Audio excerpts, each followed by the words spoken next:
Попладнево ќе се соопштат резултатите од тестовите на двајца лекари кои минатата недела биле на конгрес во Мадрид, каде еден од предавачите бил заразен со коронавирус.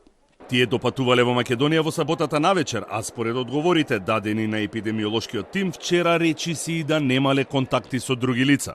Тие денеска ќе бидат тестирани на клиниката за инфективни болести и после тоа ќе им биде препишан здравствен надзор во домашен карантин во време трајање од 14 дена. Сакам да истакнам дека со оглед на тоа што они укажува дека со тој предавач немале контакти, дека немале контакти и со друг заболен таму со некои симптоми, со оглед на малата експоненција од само ден и пол, сметаме дека е исклучително мал ризикот тие да бидат заразени, а уште помал ризикот тие да се преносители. До сега се тестирани вкупно 13 лица, кај сите на одите беа негативни, а од Министерството за здравство соопштуваат дека има залиха од уште 1000 тестови.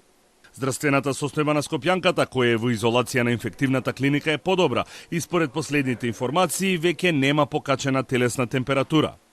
15-тината лица кои се во домашен карантин имаат редовни контакти со епидемиолозите, а МВР не пријавило никаков проблем или нарушување. Министерот Филипче најави дека утре ќе се потпише тендерот за итна набавка на средства за дезинфекција вреден 3 милиони денари, кои ќе бидат дистрибуирани до училиштата до крајот на неделава. Поради недостатокот на метанол во аптеките, тој препорача граѓаните да купуваат изоприл кој има иста ефикасност при дезинфекција. Контролата на пазарниот инспекторат во петокот не открила неправилности, односно покачени цени во аптеките, но инспекторите се и денес на терен. Министерот Филипче соопшти дека доколку нема промени во состојбата, односно не се регистрираат нови носители на коронавирус, нема да биде продолжена мерката, односно препораката на владата за одложување на јавните собири, манифестации и спортски надпревари. Доколку немаат никакви симптоми, доколку немаме други кои што овие денови ќе влезат во земјава се во некоја ризична, да кажем, група која што била во контакт со заболени, иако е сега тогаш како денеска ситуацијата, нема да продолжиме таа мерка. Според официјалните информации на СЗО, во Европа има вкупно 2156 заболени лица, а во последното деноноќе во 4 нови држави на стариот континент се регистрирани првите случаи на заразени.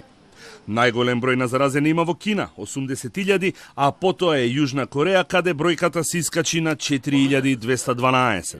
Во Европа, Италија е државата со најмногу заразени лица од коронавирусот, вкупно 1694, но и 34 смртни случаи, а потоа е Франција, каде според надлежните има 130 заболени лица и 2 смртни случаи.